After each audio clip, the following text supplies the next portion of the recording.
A little less than 2 years ago, I expected to brush off Netflix's XO, Kitty with barely a second thought, operating under the assumption that the To All the Boys I've Loved Before spin-off was unnecessary.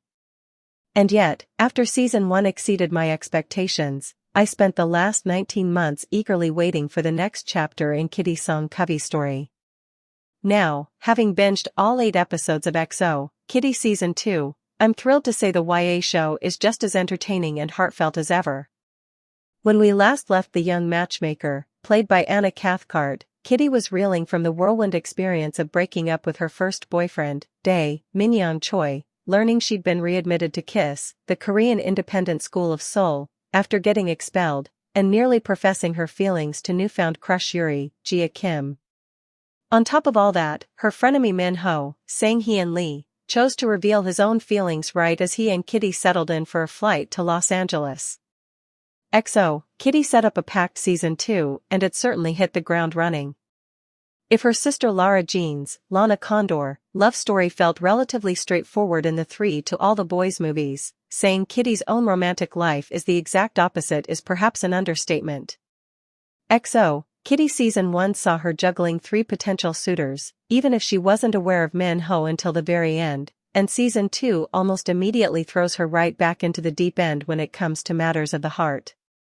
Still shocked by Min-ho's surprise declaration, Kitty returns to KISS, vowing to not let romance get in the way of learning more about her mom.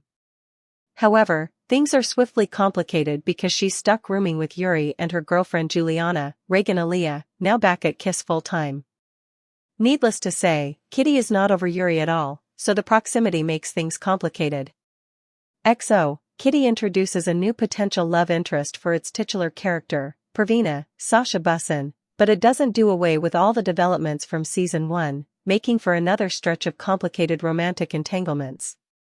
Beyond Kitty, Dae is looking to move on from his ex, and Q, Anthony Kivan, has a new love interest after turning in his former boyfriend for academic cheating. The former storyline gets lost at times, which doesn't help Dae's somewhat bland characterization. However, there are new layers to his story that make it more compelling as the season goes on.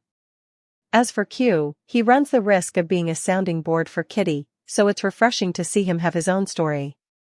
His romance develops almost too quickly, but it's still a nice addition to the season. One of Season 1's strengths was its ability to stay light on its feet and deliver breathless twists that kept you invested in the story at hand. Season 2 keeps that up, dropping a huge twist right at the end of Episode 1 and not letting up from there. The show supplies plenty of swoon-worthy moments and keeps Kitty's love story fresh and exciting. By the end of the season, it seems she may have finally settled on her one true person, but the finale strongly suggests there is more story to be told. The tricky thing about XO, Kitty Season 2, is there are so many surprises I need to keep secret. What I can say is that the show does a great job balancing Kitty's love life with her ongoing search for answers about her mom.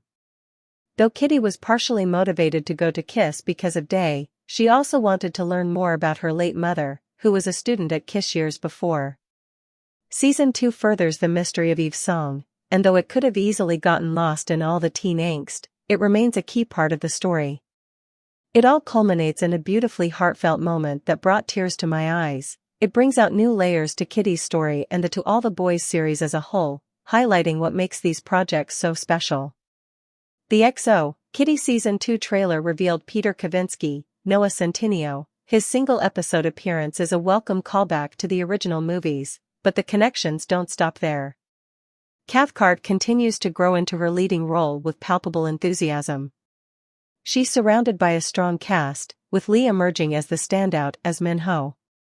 Season 2 digs further into Min-ho's family struggles, which makes him a more compelling character. His chemistry with Kitty is strong, but the same goes for Kim's Yuri. One of the best parts of the show is the relationship between Yuri and Kitty, regardless of whether it becomes romantic. Their friendship, rooted in their own mom's history, has evolved into something special. That's why it's disappointing that it fades from later episodes. XO, Kitty is still, at times, cheesy and over the top, as all the best teen shows are. Yet it also wears its heart on its sleeve and has an infectious energy that sucks you in. Kitty is messy and frustrating, but that only makes her more interesting. By the time the credits rolled on the last episode, I just wished I had a bit more time with the whole Kiss crew. XO, Kitty is easy escapism and I hope Netflix continues to invest in it.